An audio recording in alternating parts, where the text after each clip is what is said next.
Black. It's boy. It's me, your mom, si Deej, a stay-at-home mom living here in Riyadh.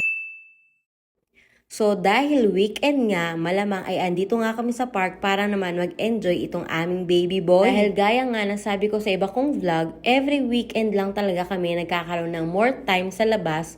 Dahil kapag weekdays nga, igabi nga lang kami nakakalabas dahil sa work nga ni daddy. Medyo late na nga kami lumabas niyan, ng mga around 4 PM na, kaya naman makikita nyo na nga naman ginabi na nga kami dito. At sakto nga yung pagpunta nga namin dito sa park dahil meron nga silang event para nga sa mga kids. So hindi na nga rin kami nagtagal dito. Dito na pala kami dumaretso sa tindahan ng Arabic pastry kung saan ay may hinahanap nga akong pagkain na ang pangalan nga ay Esh Bulbul. Si daddy na nga lang ang bumaba sa kotse at hindi naman din siya nagtagal doon at umuwi na nga rin kami agad. Dahil nga na-curious ako sa pagkain ito dahil ang sabi nga nila ang pangit nga ng pangalan pero pag kinain mo talaga babalik-balikan mo at hahanap-hanapin mo nga daw. At take note, hindi ko kaaakalain na sobrang mura lang pala niya compare sa ibang pizza. So, presenting the Esh Bulbul or yung Arabic flat pizza. O diba, ang pangit ng pangalan pero napakasarap nga naman. Aisen, what are you eating?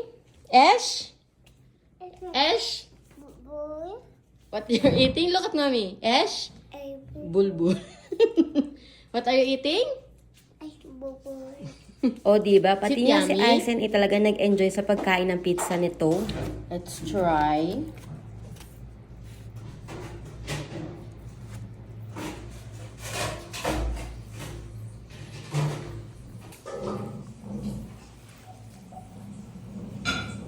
Sarap! Alam mo yung mga triple cheese? Medyo matamis na maalat. Yung triple cheese pizza ng Yellow Cab or ng ibang ano. Sarap. As you can see naman yung reaction ko, talagang sarap na sarap ako dahil meron tong combination ng tamis at alat, which is meron pala siyang honey. What are you And take eating? note, napakasulit You like ng it? price niya compared dun What's sa that? mga kilalang Esh? brand ng pizza dito sa Saudi. At pati nga naman itong si Aisen, talaga namang nagustuhan nga niya itong Arabic flat pizza.